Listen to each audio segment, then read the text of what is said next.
दोस्तों नमस्कार। हिंदी कुंज में आप सभी लोगों का स्वागत है।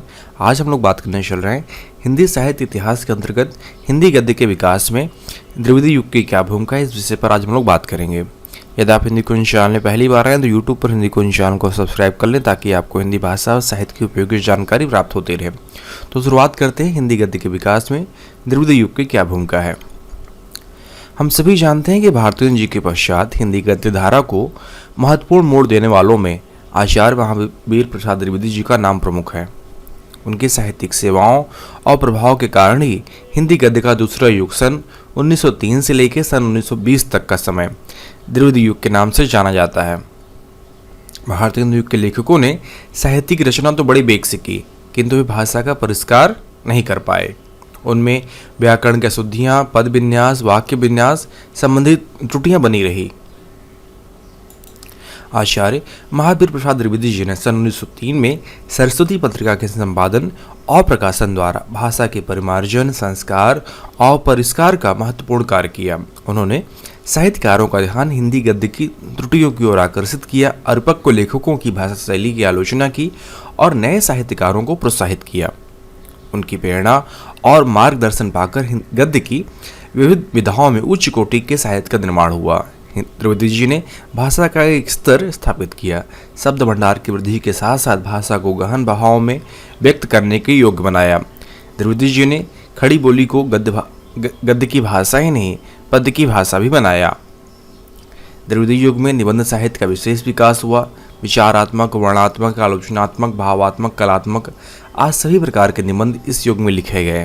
द्विवेदी जी स्वयं श्रेष्ठ निबंधकार थे। उनके अतिरिक्त अध्यापक पूर्ण सिंह, गोपाल राम गहमरी, माधव प्रसाद मिश्र, पद्म सिंह शर्मा, बाल मुकुंद गुप्त आदि इस युग के प्रमुख निबंधकार हैं।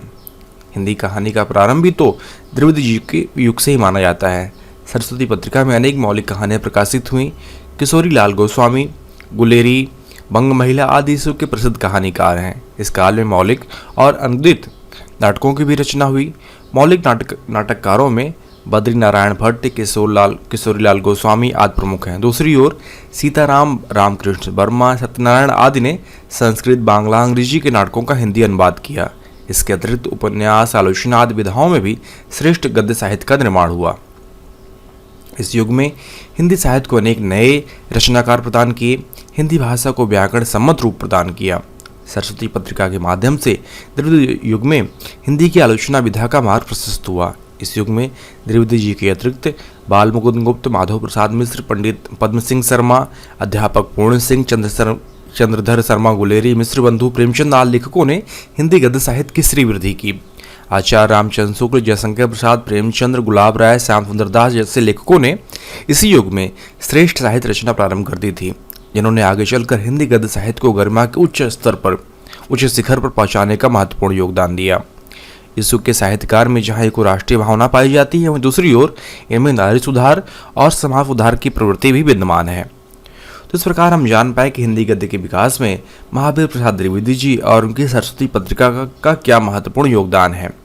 यदि आपको ये लेख लिखित रूप में चाहिए तो नीचे डिस्क्रिप्शन बॉक्स में लिंक दिया गया है, जहाँ पर जाकर आप हिंदी गद्य के विकास में द्विवेदी युग की भूमिका का लेख लिखित रूप में प्राप्त कर सकते हैं। साथ साथ अपने विषयों अध्ययन से संबंधित यदि आपको हिंदी साहित्य इतिहास से संबंधित और अधिक नोट चाहिए तो आप hindikunj.com को विजिट करें। वहाँ पर आपके लिए उपयोगी अध्ययन सामग्री नोट्स उपलब्ध कराए गए हैं। आशा करता हूँ कि वीडियो आपके लिए उपयोगी सिद्ध होगा। धन्यवाद।